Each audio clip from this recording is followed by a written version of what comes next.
젊은 날 우리는 참 많은 목표를 배낭에 짊어지고 인생이라는 산을 올랐습니다.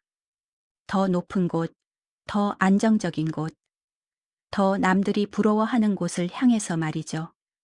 숨이 턱 끝까지 차올라도 멈출 수 없었습니다. 그래야만 하는 줄 알았으니까요. 그런데 70 고개를 넘고 어느덧 곁에 있던 사람들을 떠나보내거나 자녀들을 출가시키고 혼자 라는 시간에 도착했을 때 문득 이런 생각이 들지 않으셨나요? 내가 지금 짊어지고 있는 이 가방, 왜 이렇게 무겁지? 이 안에 든 게 지금 나에게 정말 필요한 걸까?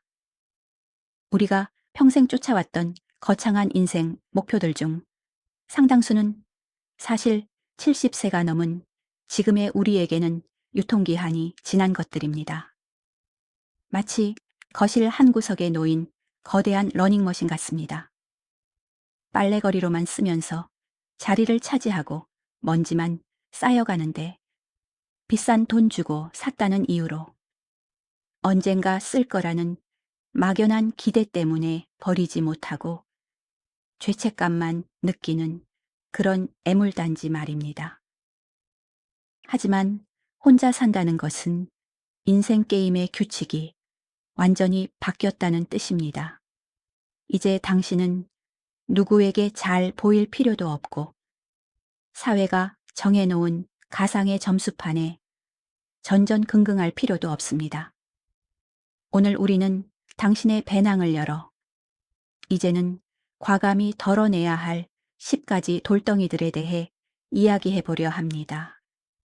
이 글을 다 읽을 때쯤이면 당신의 어깨가 한결 가벼워지기를 바랍니다.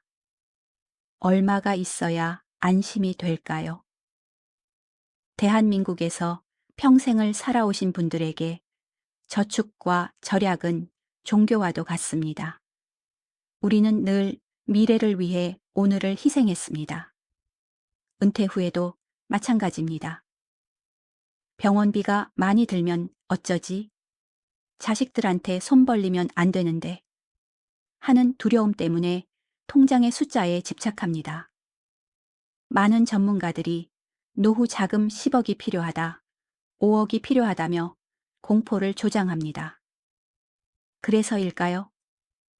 제가 아는 김 선생님은 70대 후반까지도 아픈 다리를 이끌고 경비 일을 놓지 못하셨습니다.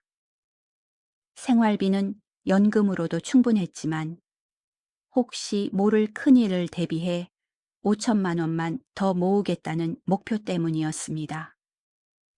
그는 결국 목표를 달성했습니다. 하지만 80세가 되던 해 과로로 건강이 급격히 나빠져 그 돈은 고스란히 요양병원비로 들어가게 되었습니다. 그는 병상에서 제게 이렇게 말했습니다. 5천만 원을 더 채우려다 내 인생에서 벚꽃 구경 다니기 가장 좋았던 5년의 봄날을 놓쳐버렸네. 혼자 사는 당신에게 진짜 중요한 질문은 죽을 때까지 쓸 돈이 완벽하게 준비되었나? 가 아닙니다. 그런 완벽한 안정감은 애초에 존재하지 않습니다. 인플레이션, 경제 위기, 예상치 못한 사고. 변수는 신의 영역입니다. 당신이 스스로에게 물어야 할 질문은 이것입니다. 지금 당장 내가 오늘 하루를 기분 좋게 살 만큼은 충분한가? 시간은 우리가 나중에 돈을 주고 다시 충전할 수 없는 유일한 자산입니다. 불확실한 10년 뒤를 위해 오늘의 따뜻한 밥 한 끼, 친구와의 커피 한 잔을 참지 마세요. 지금 당신의 행복에 투자하는 것이야말로 가장 확실한 노후 대비입니다. 아무도 당신의 아파트 평수를 기억하지 않습니다. 한국 사회에서 체면은 참 무서운 족쇄입니다. 젊은 시절 사다리를 오른다는 건 더 좋은 동네, 더 넓은 브랜드 아파트, 더 번듯한 명함을 의미했습니다. 하지만 70세가 넘어 혼자 살게 된 지금, 그 사다리는 허공으로 이어져 있을 뿐입니다.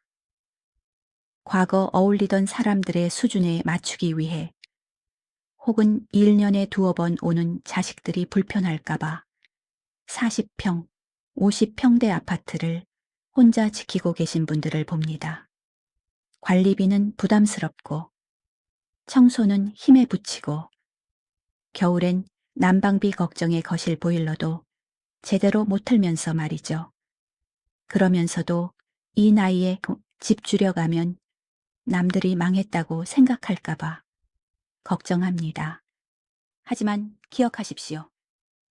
은퇴 후의 계급장은 집 평수가 아니라 마음의 여유입니다. 제 지인 박 여사님은 큰 집을 정리하고 도서관 옆 작은 임대 아파트로 이사했습니다. 처음엔 창피해 하셨지만 지금은 누구보다 행복해 하십니다. 청소하는데 30분도 안 걸려요. 남은 시간에 책 읽고 산책합니다. 밥 먹으며 있는 척 연기하던 모임도 다 끊었어요. 진짜 내 친구들만 남더군요. 당신의 가치는 사는 곳의 평당 가격으로 매겨지지 않습니다. 남들의 시선이라는 감옥에서 걸어 나오세요. 그 순간 진짜 자유가 시작됩니다. 최고의 유산은 돈이 아닙니다. 우리 부모 세대의 내리사랑은 눈물겹습니다.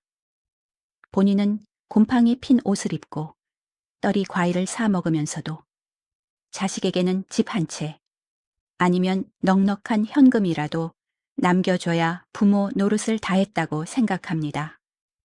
하지만 냉정하게 현실을 볼까요? 평생을 희생에 남겨준 그 돈이 자녀들에게 정말 독이 아닌 약이 될까요? 안타깝게도 부모님이 돌아가신 후 형제끼리 유산 문제로 의절하는 경우를 너무나 많이 봅니다. 혹은 부모가 평생 모은 돈을 자녀가 주식이나 사업으로 순식간에 날려버리기도 합니다. 은퇴한 우체부였던 최 어르신은 평생 자녀 셋에게 똑같이 나눠줄 돈을 모으느라 본인의 삶을 삭제하다시피 살았습니다. 그가 떠난 후 자녀들은 고마워하기보다 왜 형한테 더 주느냐며 다퉜습니다. 최 어르신이 남긴 건 사랑이 아니라 분쟁의 씨앗이 되고 말았습니다. 자식에게 남겨줄 수 있는 가장 위대한 유산은 통장의 장호가 아닙니다. 우리 부모님은 노년을 참 즐겁고 품위 있게 사셨어 라는 기억입니다.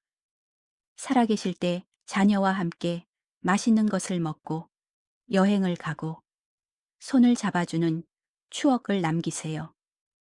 그 추억은 돈처럼 쉽게 사라지지 않으며 자녀들이 살아가는 평생의 힘이 됩니다. 당신의 삶을 희생해서 자녀의 지갑을 채우려 하지 마십시오. 집은 모시는 대상이 아니라 나를 쉬게 하는 곳입니다. 은퇴 후 공기 좋은 곳에 그림 같은 집을 짓고 사는 꿈. 누구나 한 번쯤 꿔보셨을 겁니다. 넓은 마당, 벽난로, 텃밭. 하지만 70세가 넘어 혼자 관리하는 전원주택은 로망이 아니라 노동입니다. 잔디는 돌아서면 자라고, 지붕은 새고, 벌레는 들어오고, 겨울철 눈 치우기는 중노동입니다. 게다가 아프기라도 하면 병원까지 가는 길이 천리 길처럼 느껴집니다. 많은 분이 꿈의 집을 지으려다 골병이 들었다며 이 3년 만에 다시 도시의 아파트로 돌아옵니다. 나이 들수록 집은 편의성이 최고입니다. 병원이 가깝고 마트가 가깝고 무엇보다 내가 손볼 곳이 적은 집이 명품집입니다. 집을 가꾸느라 당신의 에너지를 소진하지 마세요. 집이 당신을 위해 봉사하게 하십시오. 대리석 바닥이나 샹들리에보다 중요한 건 당신의 무릎을 보호해 줄 엘리베이터와 따뜻한 단열입니다. 증명하려 하지 말고 즐기십시오. 직장에서 물러난 후 갑자기 찾아온 공허함 때문에 혹은 아직 나 죽지 않았어 를 증명하고 싶어서 덜컥 사업에 뛰어드는 분들이 계십니다. 퇴직금을 털어 카페를 차리거나 펜션을 운영하거나 프랜차이즈에 투자합니다. 하지만 사업은 전쟁입니다. 젊은 사람들도 버티기 힘든 것이 자영업의 현실입니다. 소일거리 삼아 시작했다가 새벽부터 밤까지 매달리고 사람 스트레스에 시달리며 잃어버린 건강과 돈은 다시는 돌아오지 않습니다. 70대, 특히 혼자라면 리스크가 큰 제국 건설은 멈추셔야 합니다. 지금은 씨앗을 뿌려 거목을 키울 때가 아니라 이미 자란 나무 그늘 아래서 쉴 때입니다. 생산적인 일을 하고 싶다면 돈이 목적이 아닌 언제든 그만둬도 타격이 없는 가벼운 취미나 봉사활동을 선택하세요. 당신의 평화로운 일상을 담보로 잡히지 마십시오. 외로움보다 무서운 건 잘못된 만남입니다. 혼자 밥을 먹고, 혼자 잠들고, 혼자 아플 때의 서러움, 뼈에 사무칩니다. 그래서일까요? 많은 분이 고독사에 대한 공포 때문에 급하게 이성 친구나 재혼 상대를 찾습니다. 하지만 외로움에 쫓겨 사람을 만나면 판단력이 흐려집니다. 상대방이 나의 재산을 노리는지, 성격이 괴팍한지 제대로 보지 못한 채 일단 옆에 누가 있었으면 좋겠다는 마음으로 곁을 내줍니다. 그 결과는 황혼 이혼, 재산 분할 소송, 그리고 더 깊은 상처뿐입니다. 기억하세요. 혼자 사는 것이 곧 고립은 아닙니다. 내 스스로가 온전하고 단단해야 누군가를 만나도 행복할 수 있습니다. 억지로 침대 옆자리를 채우려 하기보다 마음을 나눌 수 있는 친구, 살갑게 인사하는 이웃, 혹은 나를 방여주는 반려견으로도 충분히 따뜻할 수 있습니다. 나쁜 관계는 혼자 있는 외로움보다 100배는 더 지옥입니다. 당신은 늙은 게 아니라 익어가는 중입니다. 거울을 보며 한숨 쉬지 마십시오. 왕년엔 내가 산을 뛰어다녔는데, 예전엔 허리가 28인치였는데, 과거의 영광을 현재의 기준으로 삼으면 남는 건 비참함 뿐입니다. 75세의 20년 전 몸매를 되찾겠다며 무리하게 헬스장을 다니다 관절이 망가진 분을 보았습니다. 그분은 나는 젊어지려고 한 게 아니라 늙은 나를 부정하고 있었다고 고백했습니다. 지금 당신의 몸은 낡은 차가 아닙니다. 수만 킬로미터를 달리며 비바람을 견뎌낸 역사가 담긴 클래식 카입니다. 기능은 조금 떨어졌을지 몰라도 그 안에는 젊은이들이 갖지 못한 지혜와 연륜, 그리고 여유가 탑재되어 있습니다. 목표를 회춘해 두지 마세요. 목표는 지금 내 나이에 가장 편안하고 건강한 상태여야 합니다. 늙음을 받아들이는 순간 역설적으로 당신은 가장 젊게 살 수 있습니다. 숙제하듯 여행하지 마세요. 죽기 전에 남미는 가봐야지. 유럽 일주는 해야지. 여행은 설레는 일이지만 이것이 강박이 되면 고역이 됩니다. 장거리 비행의 피로, 시차 적응의 고통, 낯선 환경에서의 긴장을 감수하면서까지 남들에게 보여주기 위한 도장 깨기 식의 여행을 할 필요는 없습니다. 많은 어르신이 10시간 넘게 비행기를 타고 가서 피곤에 쩔어 버스 차창 밖으로 풍경만 보다가 돌아옵니다. 그리고는 아이고, 집이 최고다 라고 하시죠. 여행의 본질은 떠남과 쉼입니다. 굳이 에펠탑 앞이 아니어도 좋습니다. 집 근처에 가보지 않은 골목길, 기차 타고 1시간 거리에 있는 조용한 찻집, 볕 좋은 공원 벤치에서도 여행의 기쁨은 충분히 느낄 수 있습니다. 남은 인생의 목표를 버킷리스트 완수라는 숙제로 채우지 마시고 매일의 소소한 발견으로 채워보세요. 놓아주는 것도 사랑입니다. 이 나이가 되면 가장 아픈 손가락이 있습니다. 연락이 끊긴 자식, 의가 상한 형제, 멀어진 옛 친구. 내가 죽기 전에 풀어야 하는데 라는 생각에 잠 못 이루시죠. 먼저 손을 내미는 용기는 훌륭합니다. 하지만 아무리 두드려도 열리지 않는 문 앞에서 울고 계시지는 마십시오. 관계는 혼자 노력한다고 회복되는 게 아닙니다. 상대방이 받을 준비가 되어 있지 않다면 당신의 노력은 집착으로 비칠 뿐입니다.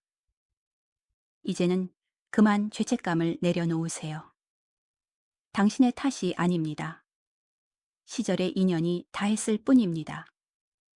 짝사랑하듯 떠난 사람을 그리워하며 괴로워하는 대신 지금 당신 곁에 남아있는 사람들, 오늘 전화를 받아주는 그 사람들에게 당신의 사랑을 집중하세요. 그것이 남은 시간을 평화롭게 만드는 지혜입니다. 존재만으로도 당신은 충분합니다.